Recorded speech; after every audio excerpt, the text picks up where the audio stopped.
Okay, why don't we go ahead and get started? If you guys could take your seats, please. While you're doing that, let me just ask, have most of you seen the karaoke poster downstairs? Okay. I just want to clarify, they totally photoshopped it. That's not my signature, just so you guys know. Okay, what we're talking about in this lecture is contrasting views of the Great Depression. So what I'm going to do is, as the name suggests, go through and give you the general synopsis, the explanation of why did the Depression happen and then why did it linger so long. Because there's actually two prongs to that story, that why was there this great economic catastrophe that most people attribute to the start of it as being the 29 stock market crash. But then beyond that, why is it there was, depending on how you time it, at least a decade of just absolute misery economically that everybody would recognize as the worst event in world history, at least in modern times, as far as economies go. And so why did that happen? You know, and so there's the prescription or the description of what happened. And then, of course, the recommendations is to say, what should governments have done in the wake of that calamity, or going forward, what should we do now to make sure something like that doesn't happen? So as you can imagine, there's very different analyses, diagnoses of what happened, and then prescriptions for how should they have fixed it, and how do we make sure that doesn't happen again in our time.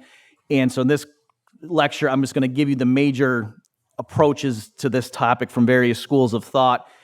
And the reason for this, why do we still care about the Great Depression? Well, we could have given this lecture even before the financial crisis, and it would have been relevant, because I even remember for myself and my own evolution from going from just being a standard libertarian to being a more radical free market person.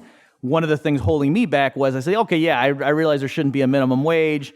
I can see that there shouldn't be a post office and stuff like that, but I still was thinking, but the one thing that was I couldn't explain, and if people brought it up, I didn't know what to tell them, was, didn't we have laissez-faire in the 1920s, or at least much closer to a purely free market, and didn't it blow up in our face? And then surely the government wasn't as interventionist back then as it is now, and the Great Depression was awful. And so how do you free market people explain that? So that was something I didn't know how to deal with. I had my principles, and I knew what I thought was correct, but just empirically I didn't know how to handle that. So that's partly why it's important for you to at least have a general familiarity with some of this stuff.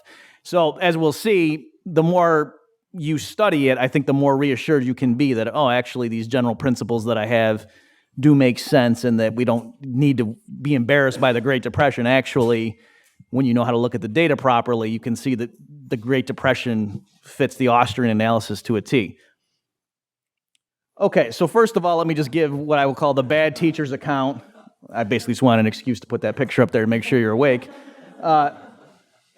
For foreign people, there was a movie of this title. That's why I have her up there. So what I mean by here is this is the standard thing that you certainly learn in the United States, that I learned growing up, and perhaps even other countries. I can't speak from firsthand experience, but this is the standard analysis of what happened. Why did we have the Great Depression? And so they'll say, okay, in the 1920s, we had relative laissez-faire. You didn't have a large federal government. People had a much more narrow, circumscribed view of the proper function of government back then. And so in particular, the stock market was highly unregulated, and you had what's called margin trading. And so that meant people could borrow and speculate on stocks. And so they became very leveraged. And so as the stock market's going up, that's great, because people are seeing money being made in the stock market, and so they would go and trade on their margin account. And so they would borrow and then go buy stocks. The problem with that was, once the market started dipping, it was like a snowball effect, because then the brokers would say, oh, wait a minute, this person doesn't actually have much money in the account of his own money. He was trading on margin. And so if stock prices drop just a little bit, that wipes out the skin in the game that he had. And so there would be what's called a margin call, saying, hey, you got to either put up more money or sell and close down the position you have. And so if people didn't really have that much to begin with and they were very levered, then when stock started dipping, they had to sell to unload the position. And so then that was just a downward spiral. So you get the idea that they're saying, because of this unregulation, that it allowed a situation where you had an asset bubble, and then people built it up as a self-fulfilling prophecy. People were buying stocks because everyone thought stocks are going up, and that made stocks go up even more. And then for whatever reason, once it started tapering off, then there was just a mass stampede for the exits. Okay, so it's the same type of phenomenon that happened in the housing market more recently. It's the same principle. All right, so that's something that I remember being taught in my history class as to what caused the Great Depression, or what was one of the contributing factors as to why did the stock market boom and then bust. And then they say, okay, so that explains where the crash came from. It was because of this. There was no prudent regulations on the markets, and people were just motivated by greed, and you didn't have the government as umpire coming in and eradicating or eliminating risky practices. So that's how the bubble happened, and then there was a crash. And then why did the crash turn into what we now call the Great Depression? Why did the economy just linger for years and years and years in this misery? And the standard story you would hear is, it's because the government didn't do anything. Herbert Hoover was a strict constitutionalist. He didn't think it was the federal government's role to help fix the economy, and so he sat back and did nothing. And then, depending on the particular spin you'll hear one of two explanations. Again, what I'm going over right now is what most Americans are taught in school, and what you're going to see shortly, I think is a completely erroneous explanation, but this is what most Americans were taught. So you say, okay, so that's why we had the crash. That's why the economy was mired in depression. So what fixed it? What solved it? And you'll hear one of two things. Some people will stress that, it was the election of FDR. So Herbert Hoover was the Republican who was in office. He only served one term. He was elected, he won in the 28 election and then lost in the 32 election, and then FDR won in 32 and was inaugurated in early 1933. And that's when he brought in what's called the New Deal. So I'm assuming most of you have heard of that, but that was a wide range of activist government interventions in the economy, and it was billed as giving a new deal to the American. And so that it is in contrast to the old failed approach or arrangement between citizens and their government under Herbert Hoover. That was the idea of that phrase. Okay, so they'll say that fixed it, or if you're talking to someone who's kind of conservative and doesn't like FDR, they will say, no, what got us out of the Depression was World War II. Okay, now before I forget, let me just point this out. What's ironic about that rhetorical move coming from people who don't like FDR, people who are conservative Republicans, and so they understand the danger in allowing it to appear as if it were the New Deal that saved the economy, is they'll say, no, it was World War II. But the problem is, they're contradicting themselves. Like they're admitting then that it's big government spending that got us out of the Depression, right? So they're really not launching a salvo against Keynesian economics, even though they might think they're doing that. In fact, guys like Paul Krugman will say, yeah, ultimately what got us out of the Depression is those spending on World War II. Okay, so that's the standard account that most people will give you, regardless of their political ideology, if they're just random Americans, as opposed to people who have studied this carefully or who, read Mises.org daily. Okay, let me go over Paul Krugman's account. Now, he is very representative of the Keynesian mindset. Okay, so the things he has been stressing, and again, the reason I even know what does Paul Krugman think about the Great Depression is because in 2009, 2010, this stuff was very relevant. That Krugman and guys like that were pointing to the lessons of the 1930s to say we need the Obama administration to run huge deficits. And then when Republicans in Congress were trying to say, hey, okay, now that we have recovery, which officially happened in the summer of 2009, that the U.S. economy was considered now to be in official recovery, they were saying let's cut spending, or let's shrink these deficits a little bit because these are unsustainable. And so you had people like Krugman, Christina Romer, and others saying, whoa, that's not at all what we want to do, because if we study history, we see that Herbert Hoover was alarmed by the budget deficit in his day and tried to balance the budget in 32, and we all know that led to literally the worst year in history in terms of U.S. economic performance. And then FDR in 37 also implemented what Krugman would call a contractionary policy. And again, if you look at the official statistics, the U.S. went back into official recession at that point. That it had been technically in a recovery in the mid 30s, and then it sank back into outright depression again in 37, 38. And so according to Krugman and people like that, it's because they tightened up and they tried to enact more contractionary measures. So clearly they're going to say the lesson from history from anybody who's not an ideologue is to conclude trying to balance the budget in the midst of an economic downturn is a stupid idea. Okay, and so they can't understand why would anybody want to cut spending in our time when clearly it led to disaster back in the 30s.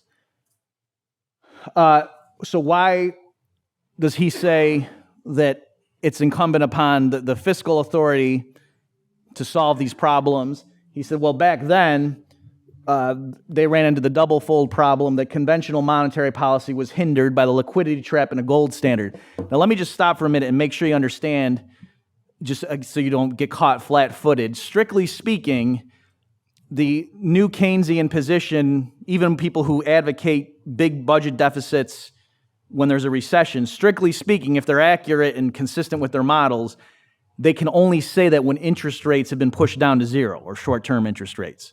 Okay, so even Krugman officially, and I say that because I doubt in practice he would ever actually be against running a bigger budget deficit, but at least officially his position is, according to their models that they use, is to say, yeah, we agree normally if the economy's in a downturn and unemployment's too high, the first thing that happens is the Federal Reserve should cut interest rates, or the central bank should cut interest rates. And you don't need to run a budget deficit. That would be wasting resources. We agree politicians can't allocate resources the way people in the market can, blah, blah, blah. You just lower interest rates to stimulate aggregate demand to restore full employment. But if your economy is so bad so that conventional mechanism goes to the limit, namely pushing the policy interest rate down to 0% nominal rates, so you can't push it down anymore, at least under normal circumstances, then that's where you need the government to then run a budget deficit to boost aggregate demand through fiscal measures. All right, so there's the monetary versus fiscal, and I'm just making sure you understand that's the official Keynesian position. And so if you say, oh, you guys are just always for the government spending more money, they will bristle and say, no, we don't. You're not reading us carefully. We're saying because there's a liquidity trap.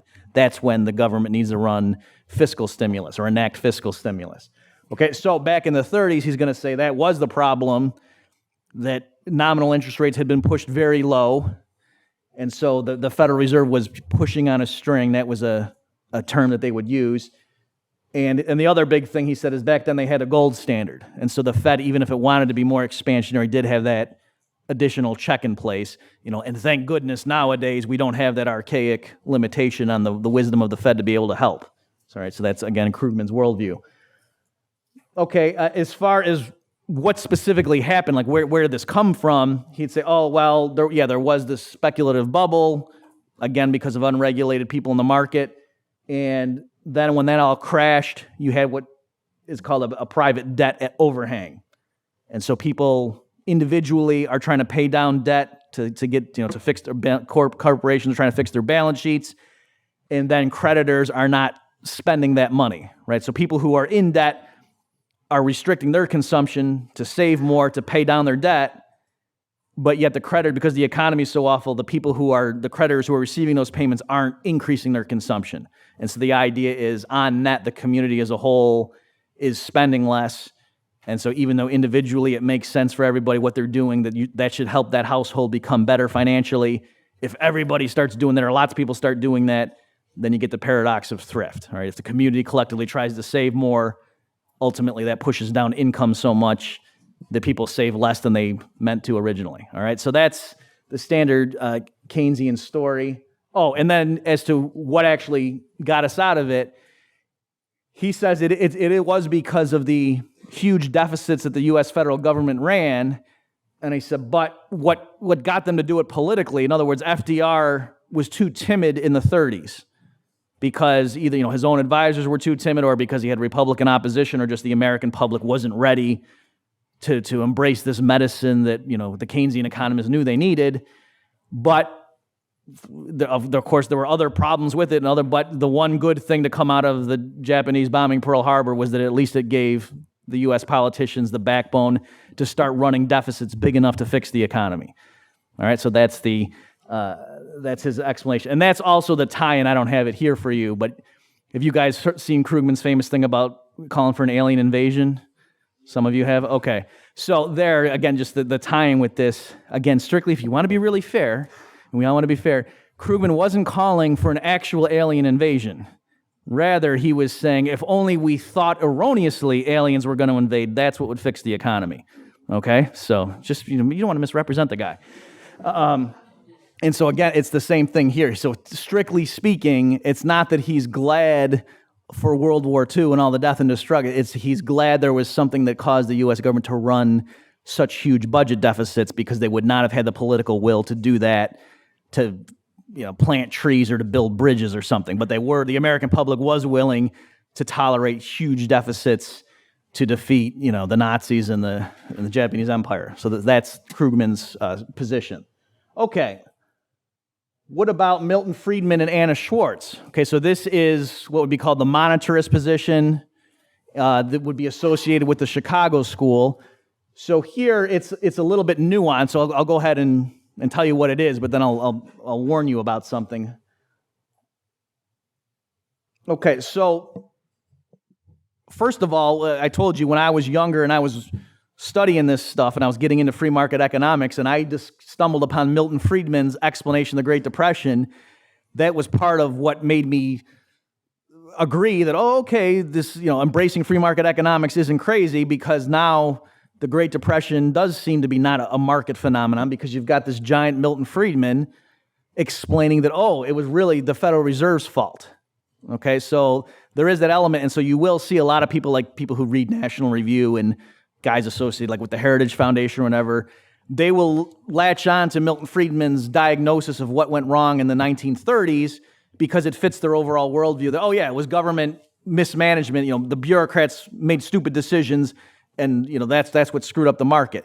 But you got to be careful because, and guys like Krugman have busted Friedman or Friedmanites on this point, is to say, well, wait a minute, what Friedman's actual objection was, at least in this instance, was he was saying the Fed didn't inflate enough.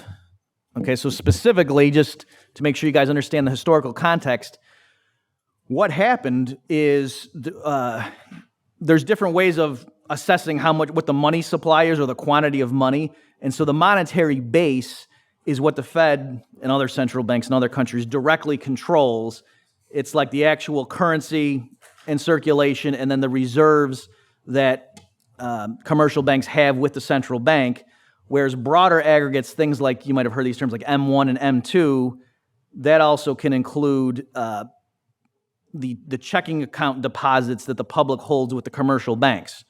All right, and so the central bank can't directly control that when there is what's called fractional reserve banking. All right, so I don't want to get bogged down in this too much, but you kind of have to understand this point. So the idea is in a fractional reserve system, if you have a $100 bill, a piece of paper, a green piece of paper, that's clearly money, that's $100. If you go to a commercial bank and deposit it, and then they make loans pyramided on top of that, let's say now there's $1,000, not in green pieces of paper, but in people's checking account balances, that's ultimately being backed up by that $100 that's in the vault.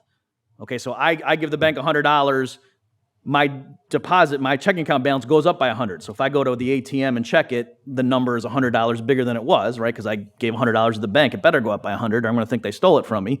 Okay, but as you know, the banks don't just have all the checking account balances backed up 100% by green pieces of paper in the vault, that it's only fractionally backed up. So what that means is at any time, the money in the vault is supporting much more in terms of the customer's checking account balances, what they're walking around town thinking they have at the bank.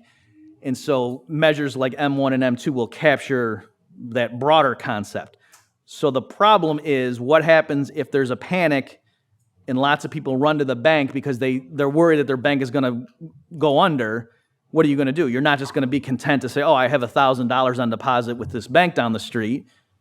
Because if the bank folds and you go to try to take the money out, it might say it's not there because the bank went under. Or you write a check and the merchant might say, what are you talking about? That bank just went out of business yesterday. So, of course, naturally, what do people do? They run to the bank and try to get their money out. Okay, so the problem from a macro perspective with this phenomenon is that meant in the early 30s, certain measures of money like M1 and M2 shrank by about a third. because it's not that the Federal Reserve had an active policy of trying to contract the quantity of money, but because the public was taking their money out of the commercial banks.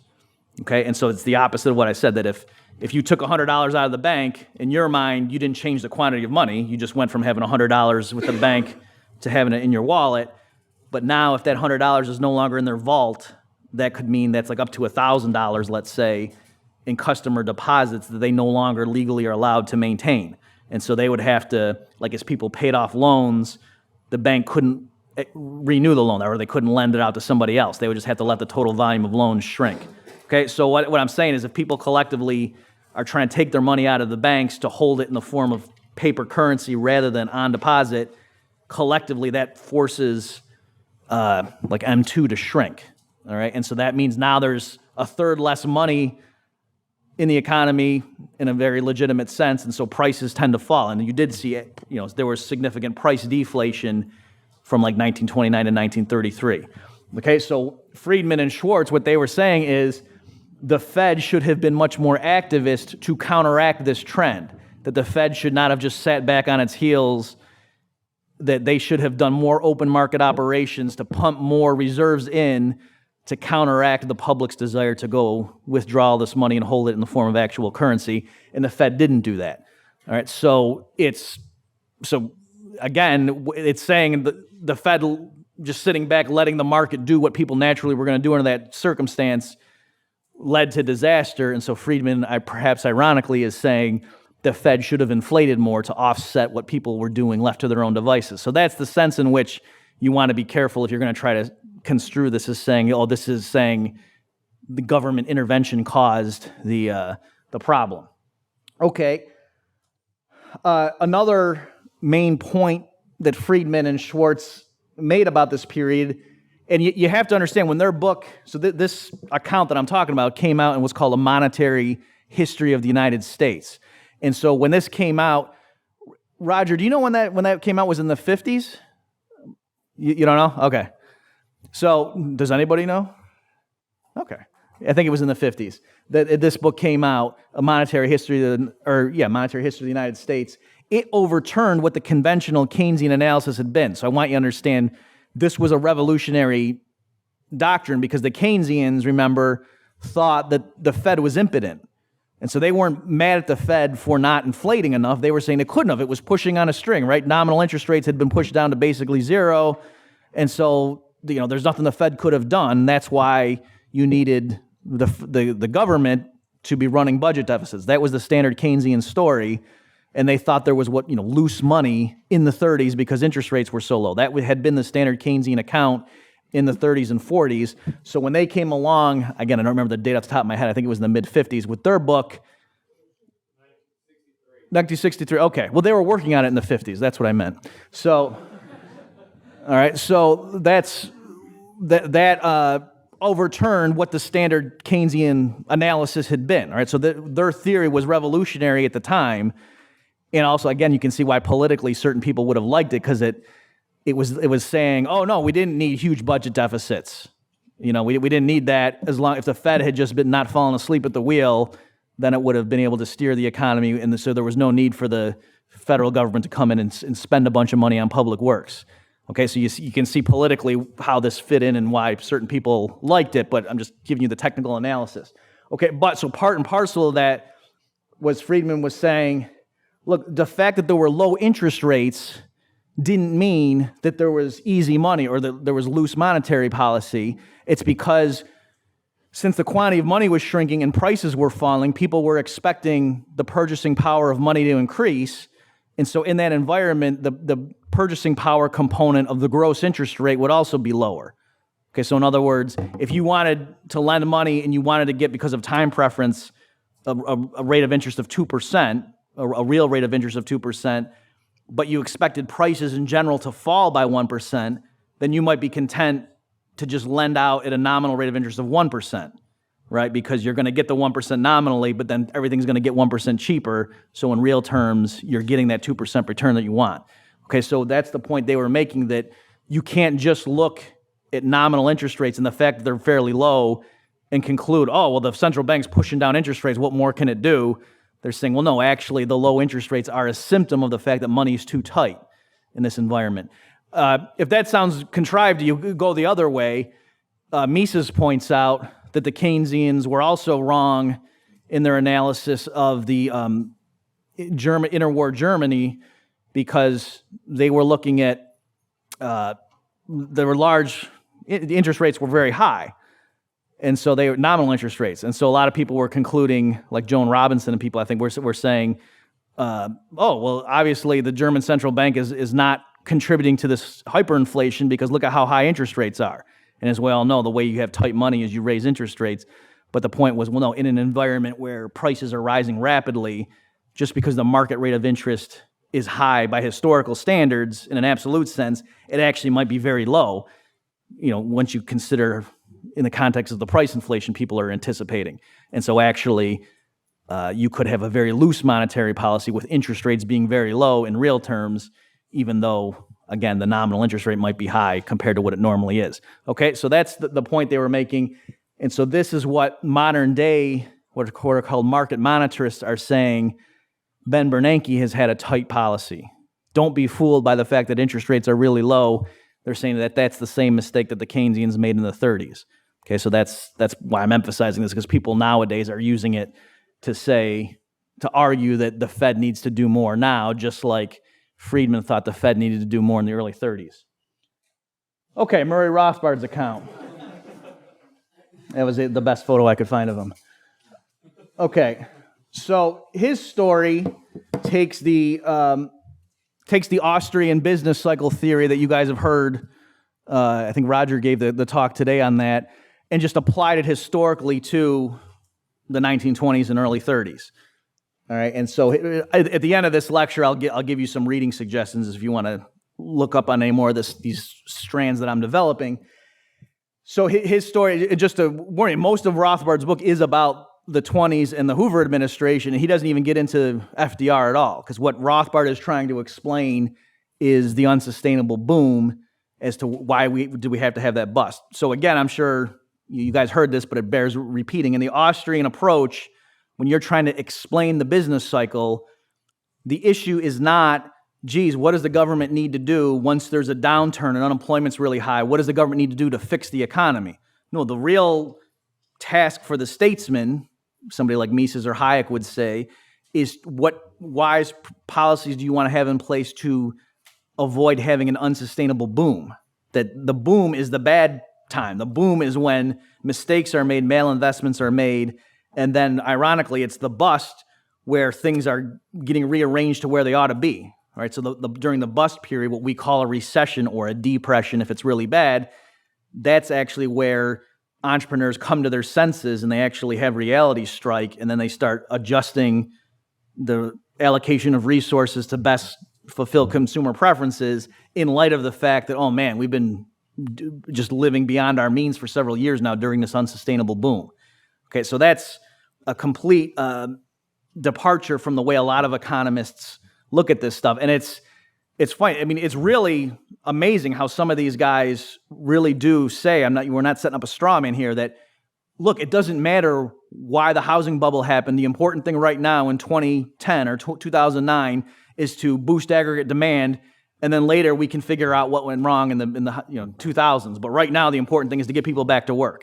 Right? Again, people were saying that, not just saying it doesn't matter, and you would say, well, wait a minute, what if the things that you're doing to put people back to work just sow the seeds for another unsustainable boom, which is, of course, what the Austrians say did happen. All right, so so here, Rothbard's focus is to explain, so the book is America's Great Depression, and so what he does is go through and just try to document and apply Austrian business cycle theory to the specific circumstances of the U.S. in the 1920s and explain why it was an unsustainable bubble, show how the quantity of money grew at a large rate, and that's what fed the stock market bubble and then ultimately led to the crash. Okay, so I didn't mention this. In Friedman's account, part of the story is to say during the 20s, he would agree that, yeah, the Fed had something to do with the stock market boom, but he goes the other way with it. And he says, in the 20s, there were various times when the market started to tank And then that's when the Fed would come in and do a burst of inflation, monetary inflation, and then pick things back up. And so Friedman's explanation is to say the reason the 29 crash happened, there were some historical factors. Benjamin Strong was the guy who had been at the helm, and then he died, and there was a power vacuum. And there, he gives a lot of interesting trivia about the personalities involved. But the Friedmanite explanation is that for various reasons, the Fed failed to come to the rescue and keep the boom going, or keep the rising asset prices going. I don't know if you would call it a boom in 1929, and that's why there was a crash.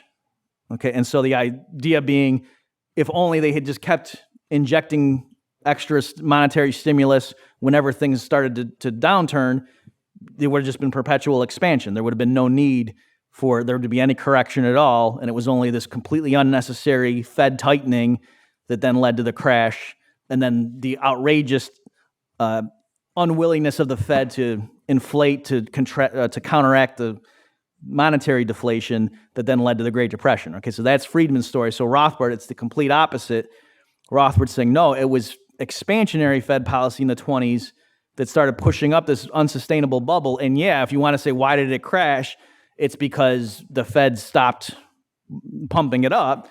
But the answer to that is not to say, so if only the Fed had just kept pumping it up forever and ever, we never would have had a crash. It just would have made the crash that much worse. Okay, and then, so be careful here. Let me stress, so this says Hoover engaged in unprecedented interventions to turn the necessary depression, a small d, into the Great Depression. Okay, so again, this is Rothbard's account. So there's two things going on here, and I'm saying this to make people understand. Strictly speaking, if somebody says, so you Austrians think, or Murray Rothbard thinks that the Fed caused the Great Depression, strictly speaking, the answer to that is no.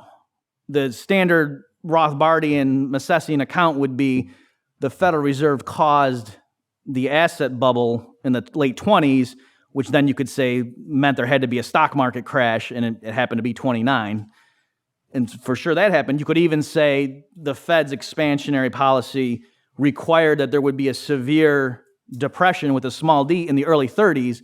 But no, the Federal Reserve per se didn't require a decade of agony. What the decade of agony came from the fact that the federal government then, responding to that crisis, then implemented all sorts of incredible interventions that distorted the economy, and so that's what made things so awful for so long. Okay, so it's a two-pronged thing. By the same token, in our time, I wouldn't, if somebody says, so you're saying that Alan Greenspan and then Ben Bernanke caused the Great Recession, and that's why the economy is so bad right now. Again, I would say, strictly speaking, no. It's Alan Greenspan and then Bernanke caused the housing bubble, and so that's why there had to be a crash, and that's why, things were awful. In the fall of 2008, there would have been a really bad global recession, and lots of banks would have gone under and so forth. But had the government just stayed back and done nothing and just let things sort out, or even better, cut taxes and deregulated and did all sorts of things like that, went back on gold, or let people just issue private currencies, right? I can dream. We've been talking about Martians. I can talk about that, all right? If they did that, well then, it would have been awful for 6 months, but then the economy would have hit rock bottom, and then there would have been sustainable growth after that. So certainly 6 years or 5 years later, we would not still be sitting around with people unemployed and saying, man, why is this economy so sluggish? No, that wouldn't have happened. Right? It was all the incredible things that first the Bush administration and then the Obama administration did to just prolong the agony. Okay, so that's the Rothbardian account. Okay, now one of you had asked me a few days ago, came up to me and said, hey, I'm reading Rothbard's America's Great Depression, and I don't understand this issue about overproduction. Can you answer it? And I said, for you, I'm going to do it in the lecture. And then I checked and I said, you're going to the lecture, right? I didn't want to, that would have been awkward. But fortunately, he said he was. Okay, so let me just mention this. So what Rothbard does early on in this book, America's Great Depression, is he reviews some of the standard explanations for why there was the Great Depression, and he just goes over why they're silly. Okay, so these are arguments that people often would trot out just in general to explain a downturn. And so one in particular was to say there's a general glut or there's a general overproduction. And so prima facie, that sort of has a logic to it, because what you observe, particularly back then and earlier when there was still relatively hard money, as opposed to like when there was a hyperinflation, and then so you'd have an awful economy with prices exploding. But historically, recessions or downturns or depressions or panics and busts were associated with falling prices. Right, so the boom was associated with rising prices, and then the prices would fall, and that's why the purchasing power of money was over long stretches of time fairly constant. And so it was understandable that, like, from a business owner's perspective, what was a recession? It's all people aren't spending enough. We produce too much stuff. I got too much stuff on my shelves. I wish I hadn't bought so much. I wish I hadn't bulked up my inventory so much. I overproduced because clearly my customers can't afford to buy all this stuff. And now I got to slash prices to move this merchandise out of here. Right? So that's the individual business person's perspective, perhaps, if he's struggling during what is a downturn. And so it's understandable some people then extrapolated and said, oh, so what happens in a macro level when there is a bust is that the economy during the boom got so productive, we got, our late workers got better, maybe we had new technological discoveries, we invested so much in capital and so forth, and our factories just started cranking out so much stuff that we produced too much stuff, and now collectively our people can't afford to buy it all. And so that's why the whole thing has to crash and prices have to fall, and we got to scale back our operations because we're just producing too much stuff. All right, so Rothbard points out, well, no, that's crazy. He's saying there always is scarcity, at least this side of paradise, and so it's not the case that we have been able to satiate human desires or wants in terms of material items. There are always goods at any given time that, we could use more units of this particular good. Or we can always come up with things saying, if only we had more resources, we had the technological know-how, we could make more of such and such, and that would make somebody happier compared to right now. All right, so there's always economic scarcity. And so he's saying what happens in a bust period is that entrepreneurs realize they invested in the wrong lines. So yes, certain lines of production expanded too quickly, and then they didn't have the complementary factors to bring it to the finish line. All right, so let me just give you an exaggerated example. If all of a sudden we used a bunch of resources to crank out thousands of new hammers, but we didn't build any more nails, you can see how that wouldn't work, right? That you'd get into that in a few years. Things might look good. The factory cranking out the hammers would think, times are good, but collectively, if there's not nails to go with it, those hammers are kind of useless. All right, even though looked at in isolation, it's good to have more hammers. You see how there had to be a balance there. And so that's sort of a metaphor for, an unsustainable expansion in the Austrian sense, that it's just not compatible intertemporally, that the plans don't line up, and you end up with, you have too much of some types of capital goods and not enough of others, and the whole thing doesn't mesh. And so that's why the system needs to kind of reset and recalibrate. Okay, so that's, but you can see the problem there. You wouldn't say, the issue with building too many hammers, it's not that, there was overproduction. No, that's not the issue. It's that we put too many resources into hammers and not enough into nails. We should have produced fewer hammers and more nails, and then we would have been fine, right? It's not that it's not that we ran out of houses we wanted to build. It's that, having too many hammers and not the corresponding nails or the corresponding carpenters or what have you, it was an expansion too much in one particular line. Okay, Robert P. Murphy's account. That's my bad side. All right. So here, by the way, you're going to see it. So I did Rothbard, and then I'm going to do mine, and then I'm going to do Bob Higgs. Bob Higgs and I are totally consistent with the Rothbardian. We're just stressing different aspects, or we're touching upon things that Rothbard didn't get into in his books, right? So don't construe it as that we're disagreeing with Rothbard, whereas what the three of us are saying, Rothbard, myself, and Higgs definitely contradicts just about everything Krugman says, and then certain portions of what the Friedman account was. Okay, so something that I did in my book, and again at the end I'll show you a slide and give you further reading on this stuff. So I did a book, The Politically Incorrect Guide to the Great Depression and the New Deal. The publisher came to me in late 2008 after Obama had won the election, because people were comparing him to FDR and saying, Obama's the next FDR, and they were comparing George Bush to Herbert Hoover. Okay, and actually, what's funny is that made sense, that comparison, but not for the reasons they thought. They thought George Bush was like Herbert Hoover because they were both do-nothing guys who respected the free market, whereas I said, no, he's like Hoover because they both intervened and didn't mind their own business. Okay, so one thing that I did is I said, okay, both the Keynesians and the monetarists, remember the monetarism is associated with Milton Friedman, they have their different explanations, but they're ultimately blaming the unwillingness of the authorities to act with sufficient vigor. Okay, so as we'll see in a minute, budget deficits did go up under Herbert Hoover, and they did go up under FDR, especially compared to the historical peacetime norm. But the Keynesian argument is to say, oh, but it wasn't enough. It was too little, too late. And the same thing with Friedman.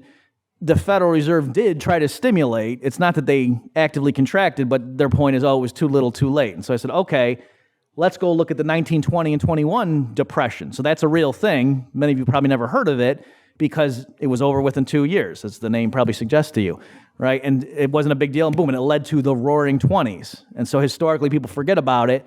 But if you go and look under either of those criteria for that depression, you'll see the government did the opposite. So they slashed spending tremendously, something like by 60% or something over the course of a few years, right? Government spending was slashed that much. That might seem inconceivable to you. Well, it's because it was right after World War I, all right? And so the U.S. government had been spending an unprecedented amount, and then they slashed the budget quite significantly after peace was won, okay? So under the Keynesian account, you would think then not just that they failed to increase spending sufficiently, but that they were actively cutting spending significantly, that, well, gee, how come that didn't give us, how come the 1920s weren't the Great Depression? And by the same token, I don't have the slides here to show you. I've got it in my book if you want to go look at that. What the Fed did in the 1920 and 21 depression was they jacked interest rates up to what was then a record high, and they collapsed, various measures of what the Fed could control. And price deflation in a 12-month period was far worse in the 2021 depression than in any 12-month period during the 1930s. Okay, so whatever the explanation was as to what the government did wrong in the early 30s that then set us up for a decade of depression was all the more so done in the early 20s, and yet far from the 20s being worse than the 30s, not only were the 20s not bad economically, we call them the Roaring '20s. All right, that's actually, historians point to that as one of the best periods in U.S. history where, there was electrification and people were getting washing machines for the first time and stuff like that. Okay, so it would be harder for the data to be worse for the Friedmanites or the Keynesians. So what they do, just if you're curious, the way they handle that is to say, well, things were different. That was a different kind of depression. That the depression of 1920 and 21 wasn't because of a financial panic. It was just because the Fed raised interest rates to quell the price inflation, and so that was just a standard, adjustment. There wasn't this banking crisis the way there was in the 30s, right? So that's the way they deal with it. They don't deny the basic numbers. They just say, well, it's a different situation.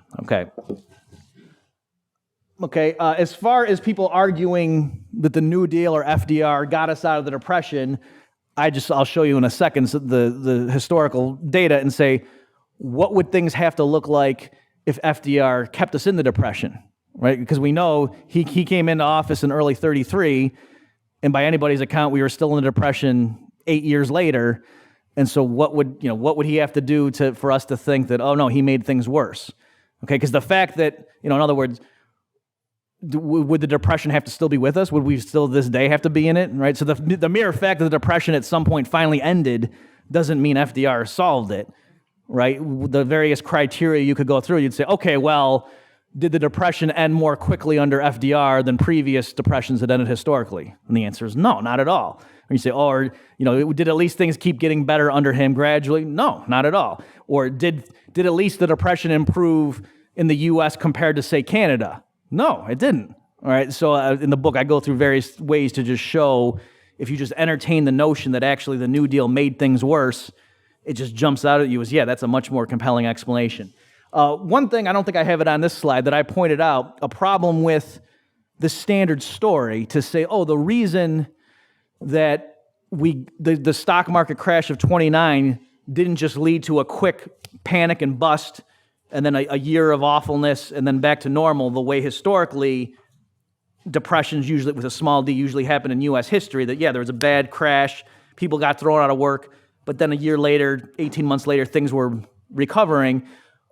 To explain that by saying, oh, it's because Herbert Hoover was unwilling to do what he needed to do, that makes no sense, right? Because by everyone's account, Herbert Hoover was at worst as non-interventionist as all his predecessors, right? It wasn't like Calvin Coolidge or Harding or anybody else had a New Deal and then Hoover got rid of it. See what I'm saying? Like Hoover just, even if it were true that Hoover did nothing, well, so did all his predecessors in this context, right? So that makes no sense. It's a bit like saying, why did that plane crash? Oh, because of gravity, right? And well, yeah, you could say that it makes sense, but the question is, but gravity applies to all the other planes too, so you're not really giving me a good explanation. So the same thing here on its own terms, even if you don't know anything about economics, the account to blame the Great Depression on Herbert Hoover's inaction just doesn't make any sense. Whereas if you can argue, oh no, actually what Herbert Hoover did was the opposite of his predecessors, that he broke tradition and he started doing things that none of his predecessors had done, well, then at least that prima facie would make sense. And that is what Herbert Hoover did, even by the objective data and by his own account. If you go read Hoover's memoirs, he proudly says, hey, don't blame me for the Depression. I tried all kinds of stuff. I did a lot more than any of my predecessors did, right? And the irony didn't hit him of, so he was simultaneously saying, I don't know why I got hit with the worst depression in history. I was doing a lot of stuff that my predecessors never tried. You see how, you want to just, okay. Okay, Bob Higgs' account. Wait for it. That's not Bob Higgs, in case some of you don't get the joke. Okay, so what he did in his work is he emphasized this phenomenon called regime uncertainty. And so what he put his finger on is he pointed out that it's not just the aggregate measures of total spending, either by the consumers or by the government. If you look at private investment, you can see that was just awful during the 30s. And it took a long time for private investment to regain the level it had had like in 29. All right? And so if you think that it's actually private investment that sows the seeds for future economic expansion and provides for economic growth, well then that's something, if you're going to look at macro variables, that's really one that you want to be interested in terms of seeing what's the prognosis for the long-term growth prospects in this economy. That if businesses collectively in the aggregate are just, they're barely replacing their plant and equipment, or they're just letting stuff run down, like there were periods where there was even negative net investment, meaning the new investment was lower than depreciation. Okay, so stuff was wearing out and businesses weren't even just maintaining their level of total equipment. They were just letting it shrink down because they thought things were so bad. And so Higgs was trying to explain that. And one of the things he hit upon was this thing called regime uncertainty. And so what that meant is that it's not enough just to ex post look back at all the things, and I fell into this trap too until Higgs pointed out, but it's not enough just to look back and say, in fact, what happened under the New Deal. Because if you do that, you could say, okay, yeah, there are awful things going on, and they raised taxes, and they did all sorts of ridiculous things. But you might say, but none of that could really explain just why did businessmen clamp up so much? Why didn't they invest at all? Just because on the margin, tax rates went up such and such. Why would that make it? But the thing is, at the time, they didn't know what was coming, right? This was completely unprecedented to them. And Higgs has a thing that I reproduce in my book. There was a survey, I don't know who is like by Forbes or something like that, of entrepreneurs at the time saying, what do you think of the president, meaning FDR? And a sizable proportion of them thought he was a dictator, right? And that might seem like, oh, they must have been right-wing nut jobs or something. But, well, no, around the world, that's where dictators were coming, were taking over other Western democracies. And FDR, remember, was serving more than 2 terms, okay, which was, violating the precedent that had been, it wasn't unconstitutional at the time. I mean, he had the ability to do that legally, but that was just totally a break with what presidents had done because they didn't want to, Washington famously served 2 terms and retired because he didn't want the Americans to think he was the king, okay, whereas FDR apparently had no problem being the king, right? It's good to be the king. So like as I'm saying, doing all these things that in other words, we all know, that's what the history books tell us, that FDR greatly expanded in the minds of Americans what the federal government's role in the economy would be.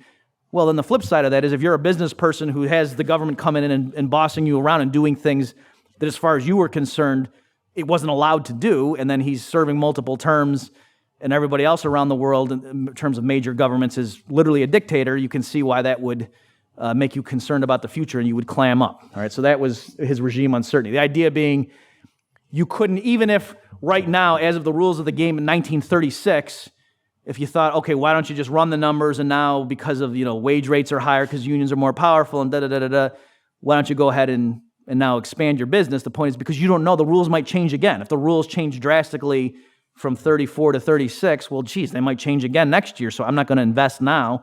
I'm going to wait till this pans out. And so that, a lot of people like that explanation for what's been happening under the Obama administration. If I pity the fool who has a large company and you have to provide health insurance to your employees because the rules keep changing like every month. You literally don't know what you have to do to comply with the law at this point, and you don't want to do a bunch of stuff because you might think, oh, maybe next year they're going to exempt me. Okay.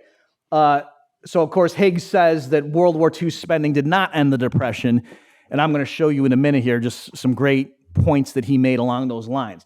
So on the face of it, just the idea that war would fix an economy is just horrifying, okay? It makes no sense economically, but also just, in terms of, a child could understand that. You would say, hey, Jimmy, the economies around the world are bad. We need to put people back to work, so how about we build a bunch of bombs and start killing people and blowing stuff up? Little Jimmy would say, that's a bad idea. That's not going to fix things. And yet, ironically, there are economists who argue that with a straight face, okay? So there's that aspect to it. So I'm going to walk you through in a minute and show you some of the arguments he made.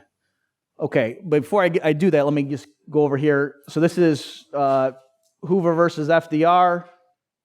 He propped up wages and farm prices. So did FDR in the New Deal. Had big tax hikes and deficits. I don't have a slide here for you guys, and this is something that Rothbard pointed out. I reproduce it in my book, the tax hikes of the Hoover administration in 1932 are outrageous when you just see how much they jacked up taxes.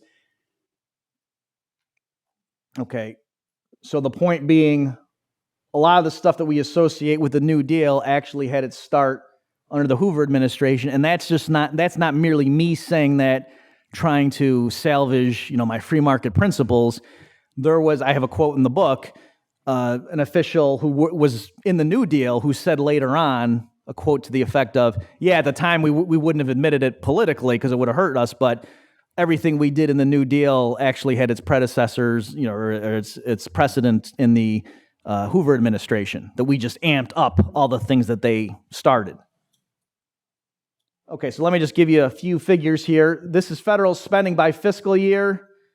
So 28, 29, it was here. 29, 30, up, it's going up and up. So you see federal spending under Herbert Hoover was rising, even though you might have been led to believe that Herbert Hoover was a crazy budget-cutting Austerian.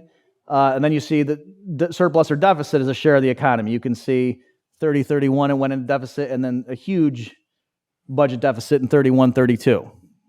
All right, so part of what's happening when Krugman and Christina Romer were saying, oh, in 32, Herbert Hoover tried to balance the budget. What they don't tell you is the reason the budget was so much out of balance was that, yes, revenues were collapsing because the economy was awful, but also they had increased spending, thinking that was going to prime the pump, right? So it was not merely that they increased spending, but they did it it wasn't Keynesian reasons because the general theory hadn't come out yet, but it was for reasons that we would recognize as government supporting the economy.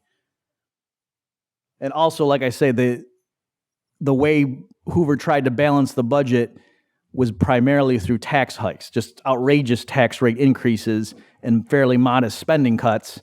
And so it's not surprising that destroyed the economy. Not because, oh no, aggregate demand fell, but because you don't raise taxes to help the economy.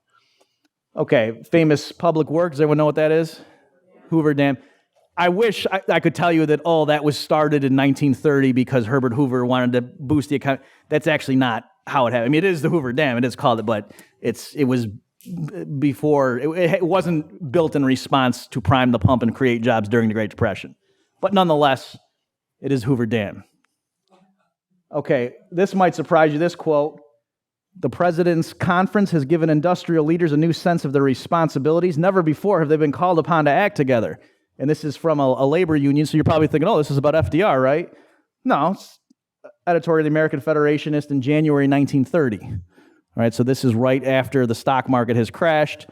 Herbert Hoover is going to do all sorts of things to save the economy, and a major labor union publication is praising Herbert Hoover. All right, so again, this is showing this historical narrative was invented by the Democratic Party, the Roosevelt campaign, to paint Herbert Hoover as this do-nothing guy. People thought he was great back before he had a chance to ruin everything. And then once the economy was awful, that's when they decided he wasn't their buddy. Okay, here's unemployment figures. So you can see my point. FDR gets elected in late 32, inaugurated early 33. And you can see unemployment is still pretty awful. And then it jumps back up to 19% average in 1938. Okay, so 5 years later, to have the unemployment rate at 19%, that's not the New Deal getting us out of the Depression. All right, that's pretty awful. Okay, so the point is, again, just what would the numbers have to look like for people to realize adding on all these regulations to the economy is not the way to implement a speedy recovery. Okay, let me read this one quickly to you guys. We're running out of time. In Sidney Hillman's garment industry, the Code Authority employed enforcement police. They roamed through the garment district like stormtroopers. They could enter a man's factory, send them out, line up his employees, subject them to minute interrogation, take over his books on the instant. Night work was forbidden. Flying squadrons of these private coat and suit police went through the district at night, battering down doors with axes, looking for men who were committing the crime of sewing together a pair of pants at night.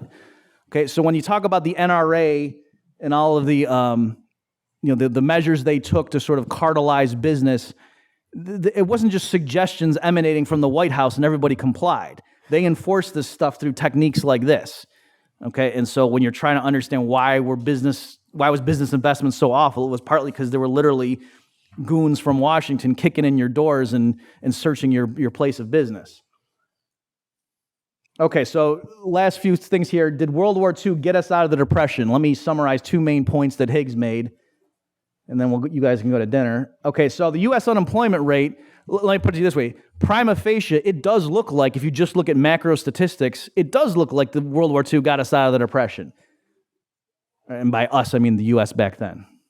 So unemployment was up to 25%. It came down, then as we saw, it went back up to 18, 19%. And then it came way down, in the early 40s, and that's when the U.S. entered World War II. So it certainly looks like the unemployment problem was solved by World War II, but as Higgs points out, the way that happened is the government drafted men and sent them overseas, right? And it wasn't even one for one, right? In other words, like if they drafted 100,000 people and sent them over, the ranks of the unemployed didn't even fall by 100,000. They would only fall by like 80,000. I'm making that number up, but that's the point. It didn't even fall one for one. So it would have been more efficient just to just literally grab them and move them somewhere. Okay, so that's, again, the metric of unemployment. If the way you're solving it is just by taking people and shipping them off into a war zone, that's not obviously a good way to measure economic progress. Let me just make one more point here for you guys. This is the GDP. These are the GDP figures. Okay, so again, you can see why, if you're just looking at the gross figures for GDP, you might think, oh yeah, it was World War II that fixed it, because here's GDP falling. This is 32, 33, the depths of the Great Depression. Then it starts recovering when FDR comes in. Oh, the New Deal seems to be working. Oh, shoot, FDR tried to balance the budget in 37, 38. And then, oh, thank goodness Japan bombed the U.S. because that gave them the willingness to spend money. And there you go. Okay, so there's 2 points that Higgs makes to counteract this. Okay, one point is, as I'm sure many of you know, GDP just counts total spending, including government spending. So if you disaggregate this into private and government spending, it looks like that. So even using their own figures, you can see in the war years, private consumption and investment was lower than it had been even in the depths of the Great Depression. And this is with population increasing and, of course, technological innovations, what have you, over that period. So that's astonishing. So that means even on the government's own terms, with their own figures, the standard of living in 33 and 34 was worse than it had been at the absolute depths of the Great Depression. Okay, so then you can see that it's kind of fishy then to say, oh, look at the great economic recovery caused by the war, when actually by their own figures, you could see people on the home front were in utter privation. But this is still even overstating how good things were, because there were price controls. And I think this is a point that Higgs just on his own and developed and had in the published literature. So here's what happened to the monetary base. You can see it just explodes from 1940 to 1945. And so had the government not instituted price controls, presumably prices would have taken off as well. So these figures back here, these are real GDP figures. So they're supposedly adjusting for changes in the purchasing power. So to give you an example, if the government just doubles the money supply and spending basically doubles, nominal GDP doubles, but prices all double, well, then real GDP would be the same, right? Because nominal GDP would be twice as high, but the GDP deflator would be twice as high, and so it all cancel out. So the way they approach this, they shouldn't get caught with this little trick, but if the government is not letting prices go up, then if spending rises because the Fed's inflating and the government's spending all kinds of money on war material, and then consumer prices are not allowed to go up by law, that will artificially goose these numbers. And when he publishes, I asked Higgs over email, I said, wait a minute, are you saying they're not, in your judgment, adequately accounting for the effect of price controls? Or are you saying they don't even deal with that? And he says, I'm saying they don't even deal with that. They print these numbers as if they're real GDP, knowing full well there were price controls in place during those war years, as if that's not a big deal. All right, so that was his point there. Further reading my book on the Great Depression, Rothbard's classic, Higgs's work on Depression, War, and Cold War that's a good one if you just want to grab one that has a bunch of his points. And then this by Lionel Robbins, it's Austrian-esque, and it just gives you, it's like a man on the street, kind of, or boots on the ground kind of account, first-hand eyewitness account of him seeing that at the time and how central banks were actually inflating. Okay, thanks everybody.